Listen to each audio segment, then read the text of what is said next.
na sa 8 Gig Pep Talk Garage Quality Second Hand, parang bago sa paningin. Dito, sigurado, wala kang talo.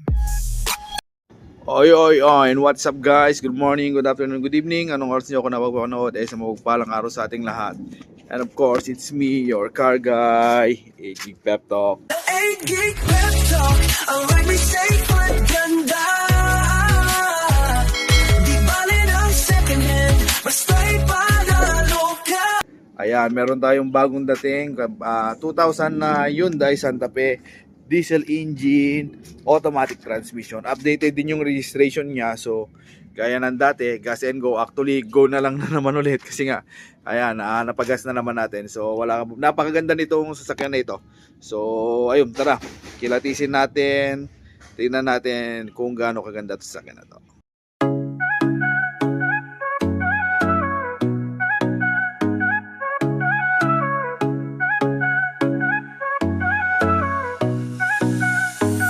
May pangarap kang sasakyan, tara dito na sa 8 Gig Pep Talk. Sigurado walang kaba, quality second hand, parang bago sa tingin. Sa bawat ride mo kami nasa likod din. Di kailangan ng bago, basta maayos, maingat. Kasama mo kami sa bawat hakbang. Mapakalsada o trip sa malayo, dito sigurado wala kang talo. Sa 8 Gig Pep Talk, ang ride may safe at ganda. Basta'y panalo ka. May tiwala, may kalidad, garantisado yan. Dito ka na, di ka magsisisi kailanman.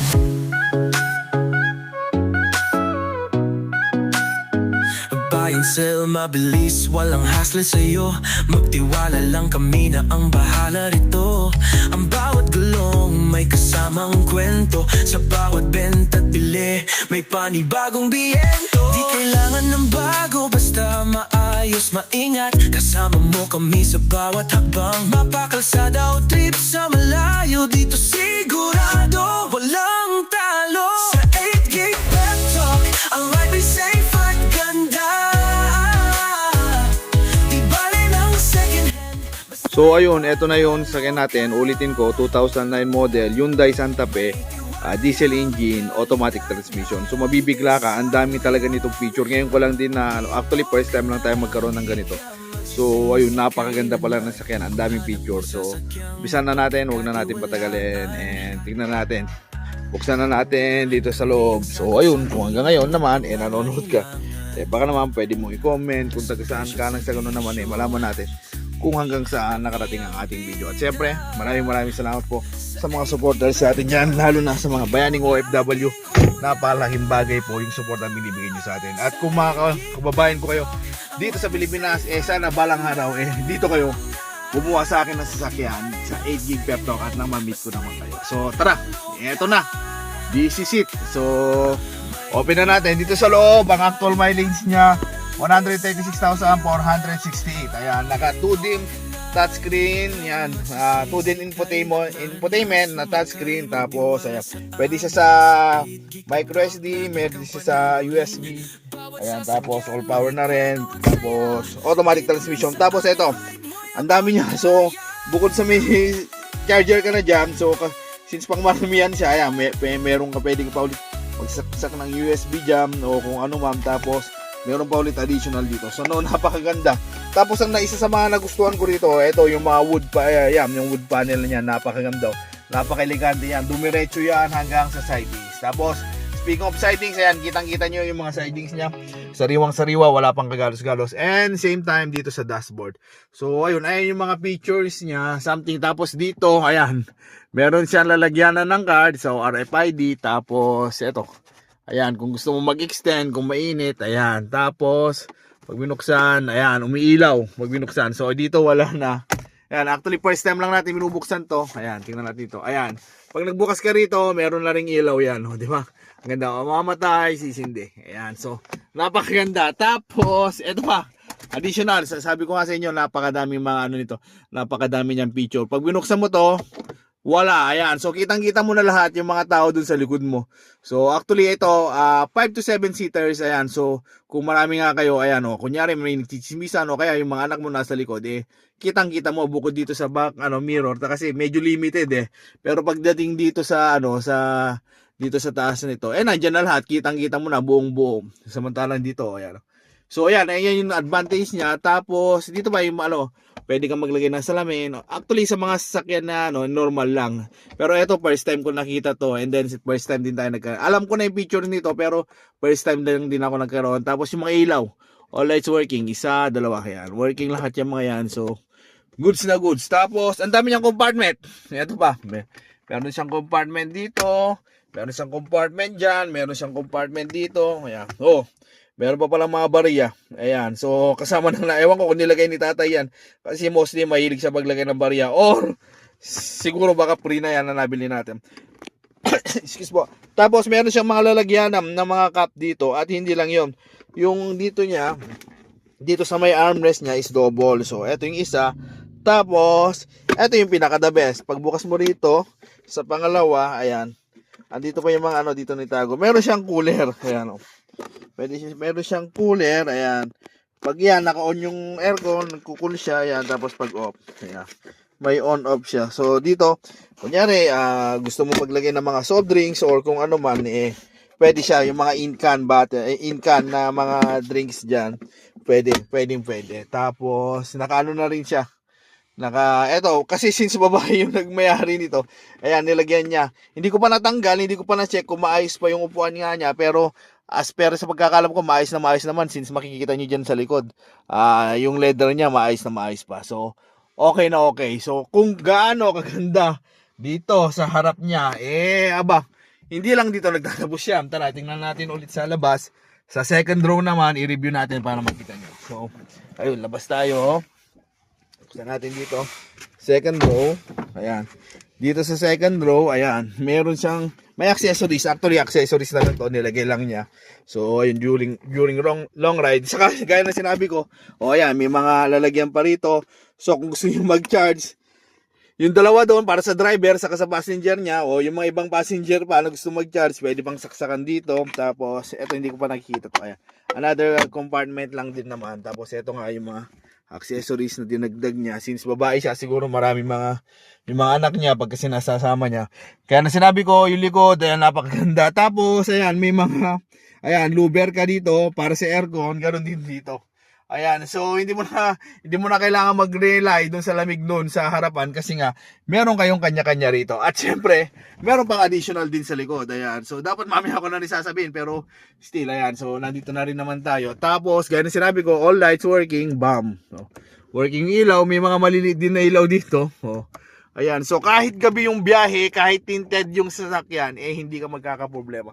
Kasi nga, ayan, dahil nga ang dami yung ilaw, napakaganda. Tapos, isa pa ulit na nagpamanghang. Yung gaya nga pala sinabi ko, ayan, tingnan nyo yung dumiretso siya sa sidings niya. Hanggang dito pala sa likod, ayan, diretso siya. So, napakaganda, napaka-elegante. Ito yung mga gusto ko sa mga sasakyan, yung pagka may mga wood panel na ganyan, may mga accessories na ganyan. Parang napaka-elegante talaga. Parang feeling mo big time ka. Ito ba yung nagustuhan ko rin sa isa pa. Pagbaba mo, dyan, tapos push, boom. Di ba? Meron ka rin lagayan ng mga soft drinks dito. Kung kunyari magbibiyahe kayo, apat lang kayo or pwede. O kaya kasama mo yung boss mo, dito siya uupo. Meron siya lagayan ng soft drinks yan. Tapos, since 5 to 7 seaters siya, yan, pwede yan, nakaupuan siya. Pwede mo siyang i-UP, pag na-UP mo, pwede siyang magiging compartment and at the same time, eto rin na-UP. So eto, nababaliktad, papakita ko sa inyo nababaliktad to. So magiging ganito kaluwag yan. Ayan diba, pag nabaliktad mo na yan, ayan buo na. Etong buong space na to, since natutong ba yan, buo to. So, ang laking bagay, pagka na-UP mo ganyan, ang laki na ng compartment mo. Wala ka nang, so pwede siyang pang negosyo, pwede siyang Tapos ang makina pala nito is 2.2 lang diesel. So napakatipid ng diesel nito.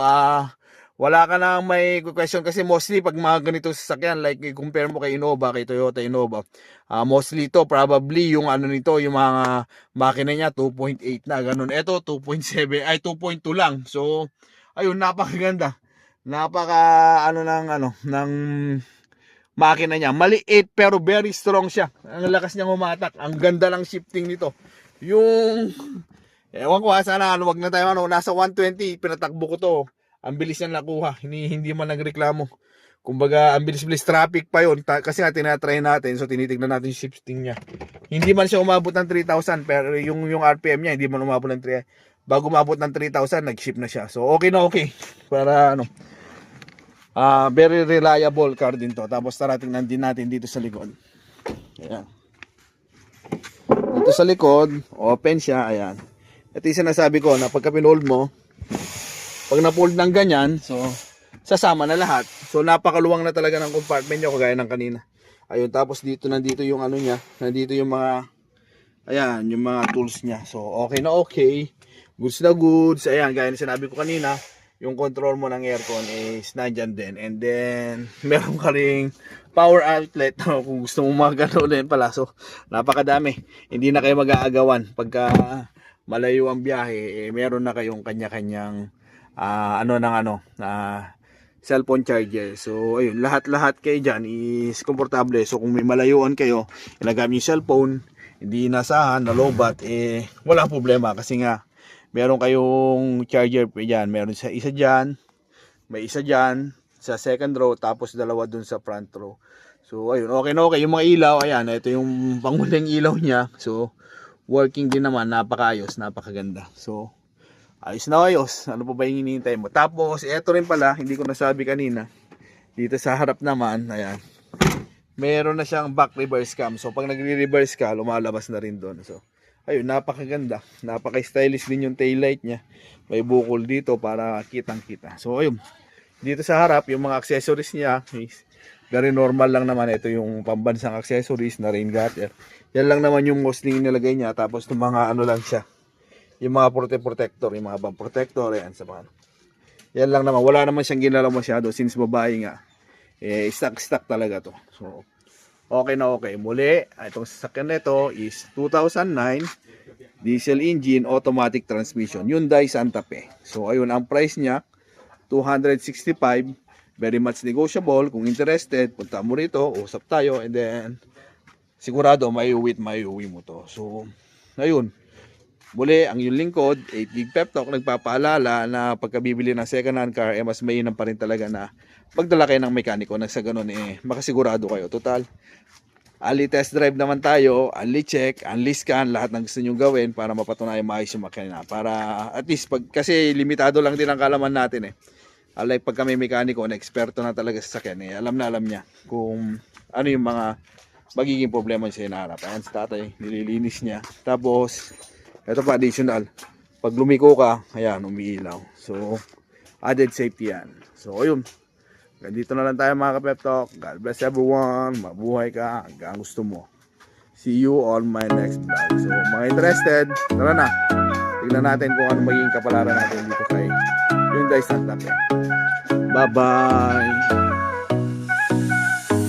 May pangarap kang sasakyan, tara dito na sa 8 Gig Pep Talk. Sigurado walang kaba, quality second hand, parang bago sa tingin. Sa bawat ride mo kami nasa likod din. Di kailangan ng bago, basta maayos, maingat. Kasama mo kami sa bawat hakbang, mapakalsada o trip sa malayo.